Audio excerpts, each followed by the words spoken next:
₹2000 का नोट हो और एक हाथ में ₹2 का सिक्का हो, और अगर दोनों मेरे हाथ से गिर जाए, मुझे बताइए आवाज कौन करेगा, नोट या सिक्का? ऑफ कोर्स सिक्का। चिल्लर ही आवाज किया करते हैं। जब वैल्यू बढ़ जाती है तो ऐसी आवाजें नहीं होती। दैट मीन्स आप कनेक्ट कर सकते हैं अपनी लाइफ में। जो लोग आपको बार बार नेगेटिव बोलते हैं, कोसते हैं, समझ लीजिएगा वो चिल्लर है। तुम्हें अपना वैल्यू बढ़ाना है। क्रिकेट का खेल चल रहा हो, प्लेयर्स खेल रहे हैं और ऑडियंस चीयर अप कर रही है, चिल्ला रही है, शायद कई बार ताने भी मारती है, सुनाती भी है, आवाज तो करती ही रहती है। कोई भी खेल में आवाज कौन करता है? प्लेयर्स आवाज करते हैं कि ऑडियंस आवाज करती है? ऑफ कोर्स ऑडियंस आवाज करती है। दैट मीन्स अगर आपकी जिंदगी में बहुत लोग आवाज करने लगे तो समझ लीजिएगा आप सच्चे खिलाड़ी हो, और वो अभी भी ऑडियंस ही है। एंड जब आपके अंदर ये एटीट्यूड आ जाएगा ना, आपको कोई रोक ही नहीं सकता। तो आज मैं आपको यही कहना चाहती हूँ कि दिल की आवाज जरूर सुनो, एंड ऑफ कोर्स एक एटीट्यूड अपनाओ जिसे हम कहते हैं नेवर गिव अप। जिंदगी में हार मानो ही नहीं। कितने सारे लोग हैं जिन्होंने इस एटीट्यूड को अपनाया और अपनी लाइफ को चेंज कर दिया। सबसे बड़ा एग्जाम्पल है अब्राहम लिंकन। दोस्तों, उनकी जिंदगी से इतना इंस्पिरेशन मिलता है कि जो बंदा गरीबी में जन्म लेता है, इतनी तकलीफें भुगतता है, इतनी हद तक वो डिप्रेशन में चले गए थे कि कुछ समय तो उनके जीवन का ऐसा बीता कि अगर कहीं चाकू छुरियां हैं तो वो वहां से चले जाते थे, क्योंकि उनको ये डर था कि कभी मैं वो चाकू उठा के अपने आप को मार न दूं। इस टाइप के डिप्रेशन में चले गए। उसके बाद बिजनेस में फेलियर के बाद जब वो पॉलिटिक्स में आए, वहां पे भी क्या हुआ? Continuously failures. बट फिर भी बंदे ने हार नहीं मानी, प्रयत्न करता गया और एक दिन आता है जब वो अमेरिका के प्रेसिडेंट बनते हैं, और ऐसे प्रेसिडेंट जो आज भी लोगों को इन्फ्लुएंस कर रहे हैं। He was the most influencing president ever in USA. He never give up.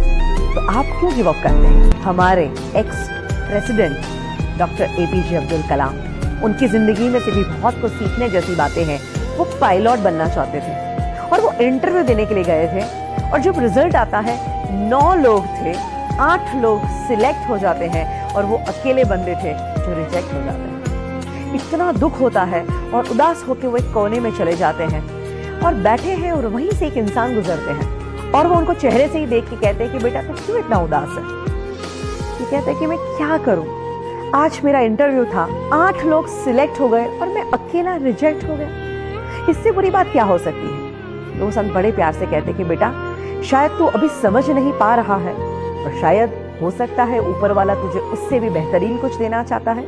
You never give up. ये सलाह उनके मन में बैठ गई और उन्होंने सोचा कि मुझे हार नहीं मानी। उन्हें प्रयत्न करना शुरू कर दिया, और बाकी जो हुआ वो तो इतिहास आप जानते ही हैं। बड़ी घटना घटी जब उन्होंने as a president supersonic plane में ट्रैवल किया, और जब वो लैंड करते हैं वहाँ पे ढेर सारे पायलट थे जो उनको सैल्यूट कर रहे थे, उनको सलामी दे रहे थे, उनके पद को जो रिस्पेक्ट देते हैं। और सारे पायलट जब उनको सैल्यूट करते हैं तब उन्हें याद आता है कि अगर उस दिन मैं पायलट बन गया होता तो शायद आज का दिन मुझे नहीं मिलता। दैट मीन्स उनके अंदर एटीट्यूड था नेवर गिव अप, और उसी एटीट्यूड ने उनको कहां से कहां पहुंचाया।